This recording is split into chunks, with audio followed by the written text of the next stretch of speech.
കീമിൻ്റെ Q&A സെക്ഷനിലേക്കാണ് നമ്മൾ പോകാനായിട്ട് പോകുന്നത്. അതായത് നമ്മുടെ കമ്മ്യൂണിറ്റി പോസ്റ്റിൽ ഇന്നലെ ഒരു പോസ്റ്റ് അപ്ഡേറ്റ് ചെയ്തിരുന്നു. അതായത് കീം 2024 റിലേറ്റഡ് ആയിട്ടുള്ള ഡൗട്ട്സ് നിങ്ങൾ കമൻറ്റായിട്ട് രേഖപ്പെടുത്താൻ. അങ്ങനെ കമൻറ്റ് രേഖപ്പെടുത്തിയവർക്കുള്ള മറുപടിയാണ് ഈ ഒരു എപ്പിസോഡിലൂടെ പറയാനായിട്ട് പോകുന്നത്. സോ വീഡിയോയിലേക്ക് പോകാം. അതിൽ ഒരാളുടെ ഡൗട്ട് മാത്രം നമുക്ക് ക്ലിയർ ചെയ്യാൻ പറ്റില്ല. കാരണം വിനീത ബാബുരാജ് എന്ന് പറഞ്ഞിട്ടൊരു പുള്ളിക്കാരിയുണ്ട്. പുള്ളിക്കാരിയുടെ ക്വസ്റ്റ്യൻ എനിക്ക് വ്യക്തമായിട്ടില്ല. അപ്പം ഞാനൊരു മറുപടി ചോദിച്ചിട്ടുണ്ട്, റിപ്ലൈ ചോദിച്ചിട്ടുണ്ട്, ഒന്ന് വ്യക്തമാക്കി തരാമോ എന്ന് പറഞ്ഞിട്ട് പുള്ളിക്കാരി അതിന് കൃത്യമായിട്ടൊരു റിപ്ലൈ തരുവാണെന്നുണ്ടെങ്കിൽ നെക്സ്റ്റ് വീഡിയോയിൽ നമ്മളത് കവർ ചെയ്യുന്നതായിരിക്കും. ഇതിൽ ഒന്നാമത്തെ ക്വസ്റ്റ്യൻ എന്ന് പറയുന്നത്, ഗവൺമെൻറ് കോളേജിൽ കുറഞ്ഞ ചിലവിൽ കിട്ടിയ റാങ്കിൽ ഏതെങ്കിലും ഒരു കോഴ്സിൽ ചേരുന്നതാണോ അതോ പ്രൈവറ്റ് കോളേജിൽ ഇഷ്ടമുള്ള കോഴ്സ് എടുത്ത് പഠിക്കുന്നതാണോ നല്ലത്? പ്രൈവറ്റ് കോളേജിലാണെങ്കിലും ഗവൺമെൻറ് കോളേജിലാണെങ്കിലും പ്ലേസ്മെൻറ്റ് ഉറപ്പാണോ? ബ്രോ, ഇതിനുള്ള മറുപടി എന്ന് പറയുന്നത് പ്രൈവറ്റ് കോളേജിലും ഗവൺമെൻറ് കോളേജിലും പ്ലേസ്മെൻ്റ് ഒക്കെ ഉണ്ട്. അത് ഡിപ്പെൻഡ് ഓൺ ദ കോളേജാണ്. അതായത് ഇപ്പോൾ ഗവൺമെൻറ് കോളേജും പ്രൈവറ്റ് കോളേജും എടുത്തു കഴിഞ്ഞാൽ രണ്ട് കോളേജുകളിൽ സാധാരണ ഇതിൽ പ്ലേസ്മെൻറ്റ് വരാറുണ്ട്. മൾട്ടിനാഷണൽ കമ്പനീസ് വരാറുണ്ട്, അതുപോലെ തന്നെ നോർമൽ സ്റ്റാർട്ടപ്പ്സ് വരാറുണ്ട്.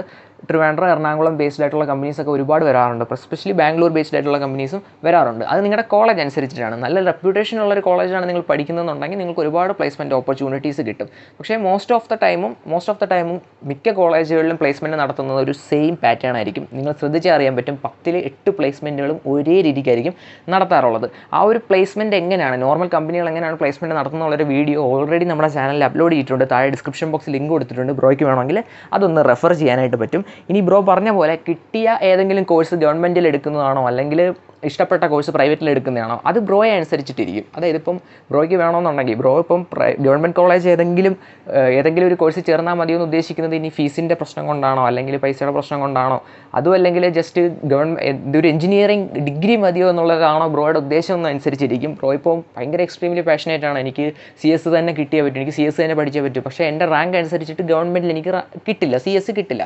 അപ്പം ബ്രോയ്ക്ക് ഏറ്റവും നല്ല ഓപ്ഷൻ എന്ന് പറയുന്നത് ഒരു പ്രൈവറ്റ് കോളേജിൽ കയറുക എന്നുള്ളതാണ്. നല്ലൊരു റെപ്യൂട്ടഡ് ആയിട്ടുള്ളൊരു പ്രൈവറ്റ് കോളേജിൽ CS-ന് കയറുക എന്നുള്ളതാണ് ബ്രോയുടെ ഏറ്റവും നല്ല ഓപ്ഷൻ. അത് ബ്രോയുടെ പാഷനും അതുപോലെ തന്നെ സാമ്പത്തിക സ്ഥിതിയൊക്കെ അനുസരിച്ചിട്ട് നിങ്ങൾ തന്നെ തീരുമാനിക്കേണ്ട കാര്യങ്ങളാണ്.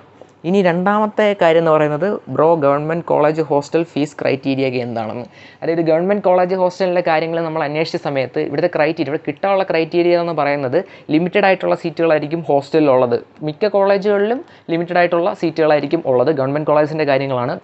അപ്പോൾ ഇവിടെ കിട്ടാനുള്ള സാധ്യത എന്ന് പറയുന്നത് പ്രധാനമായിട്ട് നോക്കുന്നത് ഏറ്റവും കൂടുതൽ ദൂരെ താമസിക്കുന്ന ആൾക്കാർക്ക്. ഇപ്പം തിരുവനന്തപുരത്ത് ഒരു കോളേജ്, ആ ഒരു കോളേജിൽ തിരുവനന്തപുരത്തുള്ള ഒരാൾ ആ ഒരു ഹോസ്റ്റലിൽ നിൽക്കാനായിട്ട് അപ്ലൈ ചെയ്യുവാണെങ്കിൽ കിട്ടാനുള്ള ചാൻസ് കുറവാണ്. അതേസമയം കോഴിക്കോടോ കണ്ണൂരോ കാസർഗോഡോ ഉള്ളൊരു കുട്ടിയാണ് ഈ ഒരു ഹോസ്റ്റലിന് വേണ്ടി അപ്ലൈ ചെയ്യുന്നതെങ്കിൽ ആ ഒരു കുട്ടിക്ക് കിട്ടാനുള്ള ചാൻസ് കൂടുതലാണ്. ദൂരം കൂടുന്തോറും കിട്ടാനുള്ള ചാൻസ് കൂടുതലാണ്. അതാണ് ഒരു ക്രൈറ്റീരിയ ആയിട്ട് സാധാരണ രീതിയിൽ പറയുന്നത്. ഇനി ഫീസ് നോക്കിക്കഴിഞ്ഞാൽ മിക്ക കോളേജ് ഹോസ്റ്റലിലെയും ഒരു റെൻ്റായിട്ട് വരുന്നത് റെൻറ്റ് മാത്രമാണ്. മാസം റെൻ്റ് എന്ന് പറയുന്നത് 500 രൂപയ്ക്കകത്തായിരിക്കും. ഗവൺമെൻറ് കോളേജിൻ്റെ കാര്യമാണ് ഞാൻ പറയുന്നത്. ഗവൺമെൻറ് കോളേജിൽ റെൻ്റ് എന്ന് പറയുന്നത് 500 രൂപയ്ക്കകത്തായിരിക്കും വരുന്നത്. ഒരു 300-350 രൂപയ്ക്കാണ് സാധാരണ രീതിയിൽ മേടിക്കാറുള്ളത്, ഒരു 300-350 രൂപ.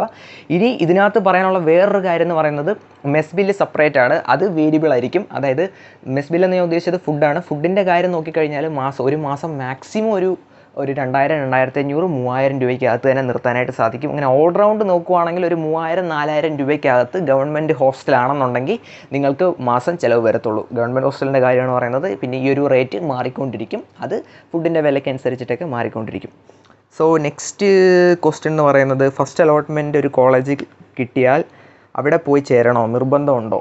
അതായത് ഫസ്റ്റ് നമുക്കൊരു അഡ്മിഷൻ കിട്ടിക്കഴിഞ്ഞാൽ തീർച്ചയായിട്ടും നമ്മൾ ആ ഒരു കോളേജിൽ പോയി ചേരണം. പക്ഷേ അവിടെ തന്നെ തുടർന്ന് പഠിക്കണം നിർബന്ധമില്ല. കാരണം നിങ്ങളൊരു ഓപ്ഷൻ രജിസ്ട്രേഷൻ ചെയ്യും. ഓപ്ഷൻ രജിസ്ട്രേഷൻ ചെയ്തിട്ട് നിങ്ങൾക്കിപ്പം ഓപ്ഷൻ രജിസ്ട്രേഷന് നിങ്ങൾ കൊടുത്തിട്ടുള്ള ചോയ്സ് വെച്ചിട്ടുള്ള 5ാമത്തെ 6ാമത്തെ കോളേജിലാണ് കിട്ടിയത്. പക്ഷേ നിങ്ങൾക്ക് ഫസ്റ്റ് ചോയ്സിലുള്ള കോളേജാണ് നിങ്ങൾക്ക് അതിയായിട്ട് ആഗ്രഹം, അവിടെ തന്നെ അഡ്മിഷൻ മേടിക്കണമെന്ന്. പക്ഷേ അങ്ങനെയുള്ള സമയത്ത് നിങ്ങൾക്ക് ഈ ഒരു ഫസ്റ്റ് അലോട്ട്മെൻറ്റ് കിട്ടുന്ന കോളേജ് വന്നിട്ട് ടെമ്പററി അഡ്മിഷൻ എടുക്കാനായിട്ട് സാധിക്കും. ഈ ഒരു ടെമ്പററി അഡ്മിഷൻ എടുത്തു കഴിഞ്ഞാൽ നിങ്ങൾക്ക് തുടർന്നുള്ള അലോട്ട്മെൻറ്റ് പ്രൊസീജിയേഴ്സിലും പങ്കെടുക്കാനായിട്ട് സാധിക്കും.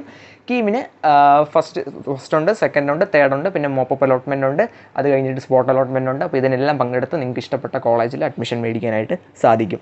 ഇനി കീം BRക്ക് റാങ്ക് ലിസ്റ്റ് എപ്പോൾ പബ്ലിഷ് ചെയ്യും?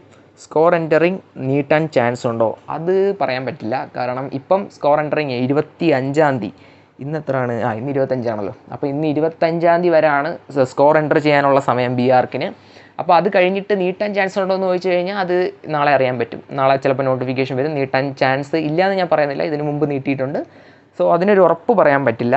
ഇതിൽ അടുത്ത ക്വസ്റ്റ്യനായിട്ട് വന്നിട്ടുള്ളത് ജനറൽ കാറ്റഗറിയാണ്. ഇൻകം സർട്ടിഫിക്കറ്റ് കൊടുത്തിട്ടുണ്ട്. പ്രൈവറ്റ് കോളേജിൽ ഫീ വേവിയർ കിട്ടുമോ എന്നാണ് ചോദിച്ചിരിക്കുന്നത്. ട്യൂഷൻ ഫീ വേവിയർ എന്ന് ഉദ്ദേശിക്കുന്നത് നിങ്ങളൊരു പ്രൈവറ്റ് കോളേജിലും ഗവൺമെൻറ് കോളേജിലും കൊടുക്കാറുണ്ട്. ഇപ്പോൾ ഒരു പ്രൈവറ്റ് കോളേജിലാണെന്നുണ്ടെങ്കിൽ വർഷം നിങ്ങളുടെ ഫീസ് ഒരു 35,000 രൂപയാണ്. ഈ ഫീ വേവിയർ ഉള്ള കുട്ടിയാണ് നിങ്ങളെന്നുണ്ടെങ്കിൽ നിങ്ങൾ ആ ഒരു 35,000 രൂപ വർഷം അടയ്ക്കേണ്ട കാര്യമില്ല.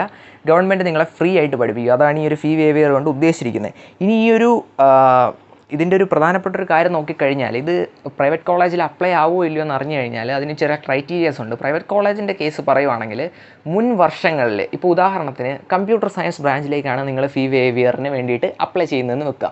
അങ്ങനെയാണെന്നുണ്ടെങ്കിൽ ആ ഒരു കോളേജിൽ മുൻ വർഷം കമ്പ്യൂട്ടർ സയൻസിന് 60 സീറ്റുകളായിരുന്നു ഉണ്ടായിരുന്നത്. ആ ഒരു 60 സീറ്റുകളിൽ 31 സീറ്റുകൾ ഫില്ലായി. അതായത് 50% മുകളിൽ സീറ്റ് ഫില്ലായി ആ ഒരു കോളേജിൽ. അങ്ങനെയാണെന്നുണ്ടെങ്കിൽ ഈ വർഷം ആ ഒരു കോളേജിൽ ഫീ വേവിയർ കാണും. ഈ ഒരു ഫീ വേവിയർ കിട്ടുന്നത് ആ ഒരു 60 സീറ്റിലെ 5% സ്റ്റുഡൻസിനായിരിക്കും. അതായത് 3 സ്റ്റുഡൻസിനായിരിക്കും ഫീ വേവിയർ അപ്ലൈ ആവുന്നത്. ഇനി ഫീ വേവിയർ കിട്ടണമെന്നുണ്ടെങ്കിൽ അതിനുള്ളൊരു ക്രൈറ്റീരിയ എന്ന് പറയുന്നത് നിങ്ങൾ മികച്ച ആ ഒരു കോളേജിൽ ആ ഒരു കോഴ്സിൽ കൊടുത്ത കുട്ടികളിൽ നിങ്ങൾക്ക് മികച്ച കീം റാങ്ക് ഉണ്ടായിരിക്കണം. ടോപ്പ് കീം റാങ്ക് നിങ്ങൾക്കുണ്ടായിരിക്കണം. അതോടൊപ്പം തന്നെ നിങ്ങളുടെ ഇൻകവും കുറവായിരിക്കണം. ഇത് രണ്ടും പരിഗണിച്ചിട്ടാണ് ഫീ വേവിയർ നിങ്ങൾക്ക് ഫീ വേവിയറിന് വേണ്ടി നിങ്ങളെ പരിഗണിക്കുന്നത്. ഇനി നെക്സ്റ്റ് ഓപ്ഷൻ രജിസ്ട്രേഷൻ എപ്പോഴാണ്? നമ്മുടെ ആർക്കിടെക്ചറിൻ്റെ മാർക്ക് അപ്ലോഡ് ചെയ്യാനുള്ള സമയമായിട്ടുണ്ട്. അപ്പോൾ അതൊക്കെ നടന്നുകൊണ്ടിരിക്കുകയാണ്. അപ്പോൾ അതൊക്കെ കഴിഞ്ഞ് നമുക്കൊരു ഓഗസ്റ്റ് ഫസ്റ്റ് വീക്കിൽ തന്നെ എക്സ്പെക്റ്റ് ചെയ്യാം ഓപ്ഷൻ രജിസ്ട്രേഷൻ. ഇനി എയ്ഡഡ് കോളേജസിൽ പ്ലേസ്മെൻറ്റ് പാക്കേജ് ഒക്കെ കുറവാണോ? ഒരിക്കലും അല്ല. അങ്ങനെയൊന്നും നിങ്ങൾ വിചാരിക്കരുത്. പ്ലേസ്മെൻറ്റ് പാക്കേജ് എന്ന് പറയുന്നത് നിങ്ങൾ ഒരു കോളേജ് എയ്ഡഡ് ആണ്, അല്ലെങ്കിൽ ഗവൺമെൻറ് ആണ്, അല്ലെങ്കിൽ പ്രൈവറ്റ് ആണെന്ന് പറഞ്ഞിട്ട് പ്ലേസ്മെൻറ്റ് പാക്കേജ് മാറില്ല. പ്രധാനമായിട്ടും ആ ഒരു കോളേജിൻ്റെ റെപ്യൂട്ടേഷൻ, അതുപോലെ തന്നെ ഇൻഡസ്ട്രിയിൽ ആ ഒരു കോളേജിനുള്ള വില, അതെല്ലാം നോക്കിയിട്ടാണ് ഒരു കോളേജിൽ കമ്പനി വരുന്നതും ആ ഒരു കമ്പനി സ്റ്റുഡൻസിന് പ്ലേസ്മെൻറ്റ് പാക്കേജസ് പറയുന്നത്, ഓഫേഴ്സ് കൊടുക്കുന്നത്.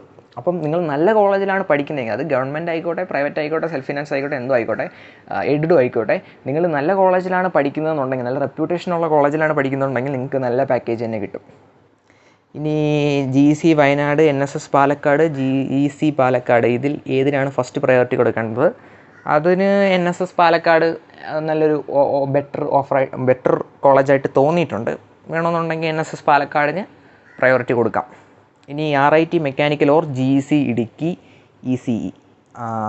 RIT അതായത് Rajiv Gandhi institute of technology കോട്ടയത്തിൽ മെക്കാനിക്കൽ, അല്ലെങ്കിൽ GEC Idukki electrical and communication engineering. ഇതിലേതാണ് ബെറ്റർ എന്നാണ് തോന്നി ചോദിച്ചിരിക്കുന്നത്.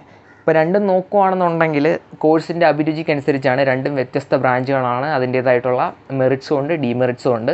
ഇനി പ്ലേസ്മെൻറ്റ് ബേസ് നോക്കുകയാണെന്നുണ്ടെങ്കിൽ RIT കോട്ടയത്തിൽ RIT കോട്ടയത്തിൽ മെക്കാനിക്കൽ എഞ്ചിനീയറിങ്ങിന് നല്ല രീതിയിലുള്ള പ്ലേസ്മെൻറ്റ് ഞാൻ കണ്ടിരുന്നു. അവരുടെ പ്ലേസ്മെൻറ്റ് ബ്രോഷറിൽ അത് നിങ്ങൾ കോളേജിൽ വിളിച്ചൊന്ന് വെരിഫൈ ചെയ്യണം. പിന്നെ GEC ഇടുക്കി ECE നോക്കുന്ന സമയത്ത് ആ ഒരു കോഴ്സിന് ഞാൻ അത്ര പ്ലേസ്മെൻറ്റ് കണ്ടില്ല.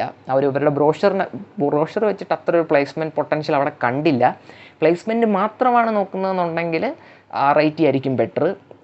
ഇനി പ്ലേസ്മെൻ്റ് അല്ല, നിങ്ങൾക്ക് ഇങ്ങനൊരു ഈ ഒരു ബ്രാഞ്ചിനെ ബേസ് ചെയ്തിട്ടാണ് നിങ്ങൾ നോക്കുന്നതെന്നുണ്ടെങ്കിൽ, അതായത് എനിക്ക് ഇലക്ട്രിക്കൽ ആൻഡ് കമ്മ്യൂണിക്കേഷൻ എഞ്ചിനീയറിംഗ് ഒരു സ്കില്ലാണ് ഡെവലപ്പ് ചെയ്യേണ്ടതെന്നുണ്ടെങ്കിൽ തീർച്ചയായിട്ടും അത് നിങ്ങൾക്ക് വിട്ടിരിക്കുന്നത്, നിങ്ങൾ തന്നെയാണ് തീരുമാനിക്കേണ്ടത്. ഇനിയും നിങ്ങൾക്ക് മറ്റ് സംശയങ്ങളൊക്കെ ഉണ്ടെന്നുണ്ടെങ്കിൽ ഈ ഒരു വീഡിയോയുടെ കമൻറ്റ് സെക്ഷനിൽ നിങ്ങളുടെ ഡൗട്ട്സ് എല്ലാം ചോദിക്കുക. ഞാൻ ഒരു പാർട്ട് 2 എന്നുള്ള രീതിക്ക് നെക്സ്റ്റ് വീഡിയോയിൽ അതിനുള്ള മറുപടി നൽകുന്നതായിരിക്കും. So you are watching Kerala tech world, signing out.